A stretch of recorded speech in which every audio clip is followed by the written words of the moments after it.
उम्रा किया है। उम्रा एक अजीम इबादत है जो मुसलमानों के लिए बाइस बरकत और गुनाहों की मुआफ़ी का ज़रिया है। ये हज की तरह एक मुक़द्दस इबादत है, लेकिन इसका तरीक़ा और फ़र्ज़ियत हज से मुख्तलिफ है। उम्रा को हज असग़र छोटा हज भी कहा जाता है, क्योंकि इसमें हज के कुछ अरकान शामिल होते हैं, लेकिन अरफात में वकूफ़ और मिना में रमी जैसे मनासिक नहीं होते।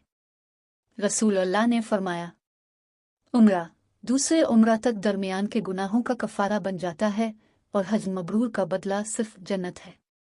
बुखारी मुस्लिम। उम्रा कौन पर फ़र्ज़ है? उम्रा फ़र्ज़ नहीं बल्कि एक संत मकदा है, यानी अगर कोई इसे करे तो बड़ा सवाब मिलता है, लेकिन ना करे तो गुनाह नहीं होता। बाज़ उलमा के नज़दीक अगर कोई माली और जिस्मानी इस्तिताअत रखता हो तो ज़िंदगी में एक बार उम्रा करना वाजिब हो जाता है। उम्रा के मनासिक। उम्रा के बुनियादी 4 अरकान होते हैं।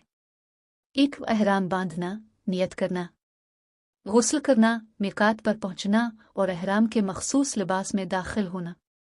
नियत करना, ए अल्लाह, मैं उम्रा की नियत करता हूँ, इसे मेरे लिए आसानी फरमा। तलबी पढ़ना। 2 तवाफ़ करना, मस्जिद अल हराम में दाखिल होकर बैतुल्लाह का 7 चक्रों पर मुश्तमिल तवाफ़ करना। तवाफ़ का आगाज़ हुजन अस्वद को बोसा देकर और उसकी तरफ इशारा करके करना अगर मुमकिन हो। तवाफ़ के दौरान दुआएं, तस्बीहात और इस्तिग़फ़ार करना। 7 चक्कर मुकम्मल करने के बाद मकाम इब्राहिम के पीछे 2 रकत नमाज पढ़ना। 3 सई करना, सफ़ा और मरवा के दरमियान 7 चक्कर लगाना, जो हज़रत हाजरा अलैहा अस्सलाम की संत है। सफ़ा पहाड़ी से आगाज़ करते हुए दुआ करना और फिर मरवा की तरफ जाना। मरवा पर पहुंचकर 1 चक्कर मुकम्मल हो जाता है, फिर वापस सफ़ा जाना, यूं कर 7 चक्कर मुकम्मल होते हैं। 4 हल्क़ या क़स्र, बाल मुंडवाना या छोटे करना। मर्दों के लिए अफजल ये है कि वो पूरे सर के बाल मुंडवाएं, हल्क़, लेकिन अगर चाहें तो थोड़े बाल कटवा भी सकते हैं, क़स्र। औरतों के लिए हुक्म है कि वो चंद उंगलियों के बराबर बाल काटें। बाल कटवाने के बाद एहराम ख़त्म हो जाता है और उम्रा मुकम्मल हो जाता है। उम्रा के फ़वाइद। 1 गुनाहों की मुआफ़ी और नेकियों में इज़ाफ़ा।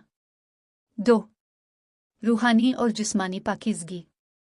3 अल्लाह के घर की ज़ियारत और उसके करीब होने का मौका।